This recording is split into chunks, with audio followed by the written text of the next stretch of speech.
because a lot of fans, especially a lot of tennis fans who've been fans forever, they always go, oh, well, no one's as good as Serena was, or no, Serena was the best, and who are these new players and stuff. And there's a part of me that does want to see that competition. Like, she better draw Sabalenka first round. Is that what? Okay. or maybe not Sabalenka. Can you imagine if she drew Coco Gauff first round? Because you do want to see that comparison. And I mentioned this on Ground Pass, our podcast, and I was kind of like, look, it's not a fair comparison because she is 44 years old. Like, she's not playing at the level. We don't know. We'll see. I don't think she's playing at the level at her height when she was much younger. So it's not really a fair sort of like apples to apples, is Serena at her prime better than Sabalenka or Coco or Anisimova or whoever you want to put up there? But can you imagine if she plays one of them and wins? I mean, come on. I can actually, because it's not fantasy tennis, right? This isn't a video game where you get to like pull out like unlock a code and get the greatest of all time, like, but that she is like the best version of herself. No, she's the real version of herself right now. And I think that is very different than the looking at the totality of her career and all that she's amassed, right? And that one match, you're not playing against all of that. You're playing against this person. And while I do feel like, yeah, she's 44, that's very real. A lot of what I'm thinking about at this juncture is what I saw in 2022 at her last U.S. Open. She still got to the third round and did not look great. Like, Serena's always like, she's a very tall woman. She's a big woman. And like, so her being able to reduce body mass is like, that's a big deal. She'll move a lot better. She'll feel a lot better. And she wasn't practicing as much in 2022. Like, she's been training for almost, I don't know, when did Hans move down there? He moved down to, so her coach, and I picked this up on Andy's podcast. Her coach lives in Charlotte and plays dingles with Andy. And Andy let it out like last week after the, Serena stuff was announced that like, yeah, he left Charlotte in September and moved to Florida. Like, wow. So Andy's known about this for a long time, but so September was, that was 9-10 months ago. Like, so now she's been training for that long. Obviously Alicia Parks is out there. She's been training with Jessie Levine. I think she's going to be ready. She's going to be as ready as she can be. And I think a ready Serena at 44 is probably a better Serena than she was 40 at the time in 2022. Yeah, I would agree. I don't expect her to win the tournament, but I can judge her as a more savvy player than the vast majority of the women on the tour right now. And I mentioned this in one of our previous podcasts. She hasn't played a lot of them, but none of them have been under the pressure. Not many of them have been under the pressure of playing Serena. Like, it's a whole thing unto itself. Like Raducanu has, like, Emma beat her some years ago. Sabalenka's played her. Obviously Svitolina. Like, there's a bunch of them that have played her, but this is going to be fun. The draw is going to be. I'm so excited. I'm more excited for the draw than the tournament to start. Like, this is going to be insane. I've been thinking of sort of like, because I'm not sure, but I think the draw is going to be 4 a.m. or 5 a.m. Eastern. And I literally have been like, do I wake up and just watch this thing live?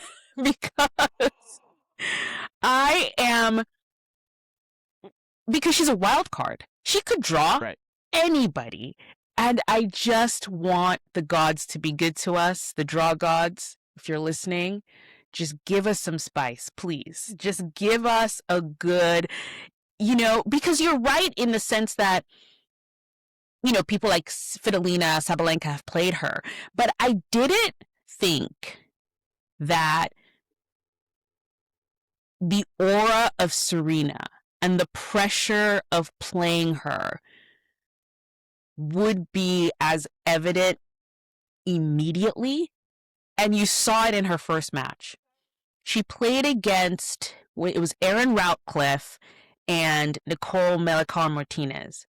Those are elite doubles players. Like, that is not just whoever, I just dropped in, whatever. Those are elite doubles players.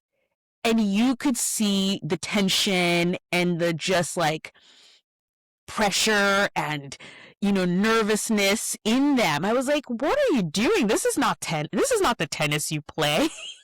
Erin Routliffe, like, what is happening? So it was interesting to see, and then it was actually really interesting to see the contrast because Erin Routliffe, but with a different partner, got to play her again in Berlin, and you could just tell Erin was like, no, not twice in a row. I will not take that from you. So that was interesting. So I do think there's a huge element of the sort of pressure, nervousness that whoever is playing against Serena is gonna need to handle in some way. Yeah. So I mean, that was really interesting because she played with the same partner 2 weeks in a row, but Serena had a different partner. No, Erin had a I'm different pretty sure partner. she played with the same partner. Did she really? Okay. Yeah, she did. Yeah. So Yeah. the doubles thing is interesting because like while we have our doubles specialists, I still I've contended this always since my junior days, college coaching. If you give them enough time, the two best players, you have the two best players on the court, they will win. They will generally win. And I felt like with that particular matchup, like you've got Serena and a top 10 player, like I don't care if they've never played doubles together before. That's gonna be tough to deal with. And so but it's different. It's very different. The experience of facing Serena though will I think be the same. And I kind of like that she's not playing any warm-up events or any warm-up matches because with every time that someone gets a chance to see her, that aura it comes down a little bit throughout the entire locker room. So like right now nobody knows what to expect. I mean, I'm sure there's been some other players that she's hit with outside of Alicia, but I feel like the surprise element, the mystique element is on her side. I've been thinking about this and I'm curious to get your opinion of like for everyone involved, what's the best place for her to land in the draw? Like you mentioned like playing Sabalenka or Coco or Iga in the first round would be wild, but also they could also probably beat her like 2-2. That could happen too, and then it's no more fun, right? Then we gotta wait 5 days or whatever it is until the women's doubles start. Like I want to draw this out a little bit. Like give me someone like 70 in the world. That's where I want her to land, or maybe wild card versus qualifier. Like that'd be great too. Not Harmony Tan though, because Harmony Tan I think she did qualify. Yeah, it's funny because I think it also just depends on the player. Like I literally think, I think I'm making the joke. I was like, oh, if she draws Sabalenka, I feel like she could beat Sabalenka only because Sabalenka would have a meltdown, in her current state that she's kind of like been playing as. So you almost want to be careful with it because like yes, it would suck if it was like literally like a 2-2 and then you wait for the doubles and you're just like, okay. So if she could get a couple of rounds, that would be lovely.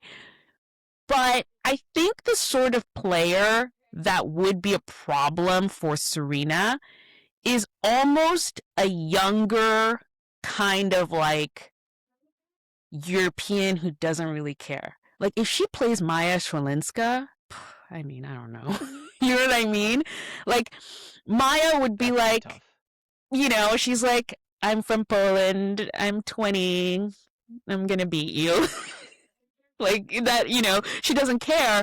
Versus Coco Gauff, there's tension there. There would be nervousness there. Even if I would say Coco Gauff is the better athlete, you're sort of like, would she win though? You don't know. So I don't know. I think it's tough to know what could happen. You almost someone I think it was the tennis podcast who were like, wouldn't it be cool if she drew like Laura Siegmund in the first That'd be round? horrible. That'd be That would be horrible. horrible. No, that would be horrible. It would be horrible because like there's some things here like okay, so the grass court of things, right? Like Yeah. one, not many like not many players are great on grass, right? You don't get a lot of reps on it, especially if you're not from, that part of Europe. Yeah. Like some players, like I play 2 grass court events a year, and that's it. Like she's won the thing, what, like 7 times? Like like Serena knows how to play on grass, and so Correct. but like so does Laura Siegman, and like so that's kind of a problem. And Laura's older, like she's not, and Laura's well, we know what Laura is. Um, but there's also the tennis of it. Like I don't think she's going to do well with someone who's going to make her move or who can move well also. Um, Yeah. like someone who is underpowered might be a little more. I don't know. It's tough to say. Like Coco's not great on grass, and Coco has a tough time finishing, like going through people.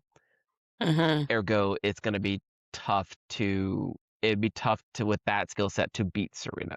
Like I'm not saying Coco would lose to Serena. I'm just saying like someone who cannot put up 40 winners in a match or just not miss balls. Like you need kind of the extreme. Look at someone like a Sabalenka, or even go back to someone like uh can't think of the name right now, but it's all very speculative and it's all kind of all over the place. Yeah. But I mean, considering we who don't do have you Carlos Alcaraz, I'm glad we have Serena Williams. you know what? That's big. That is a really big point because I didn't think we're going to go back to the draw thing because I do want to ask you what you think um her like who you would want her to draw first, but I did not think not having Carlos Alcaraz at Roland Garros was going to be too much of a big deal. Like it was a bummer, but I was like, "Oh, but you got Sinner, you got everybody." That tournament needed Carlos Alcaraz. It was brutal after a while. There were some, you know, moments and stuff, but you're just like, damn, where's just that sparkle? Where is that little je ne sais quoi? Where is it? And it was Carlos Alcaraz and he wasn't there. Thank God Wimbledon has Serena Williams because that's what we're going to need. We're going to need some sort of sparkle, some sort of je ne sais quoi. You know what's going on. You know, remember when Carlos like played that 5-set match for no reason in his first round of Wimbledon last year against Yeah, Fonini? yeah. Like that's what you Against need. Fognini. You need that sort of like, are you serious? Are you being for real right now? Like that's what you need, and Serena I think will be there to provide it because we're all going to be like, what's happening? What's going on? And I think having her as this sort of entertainment fun element of the tournament is going to be great. Like even just looking on social media and seeing how other players are reacting to her, like you're just like, yeah, like that's the sort of that's what I want to see.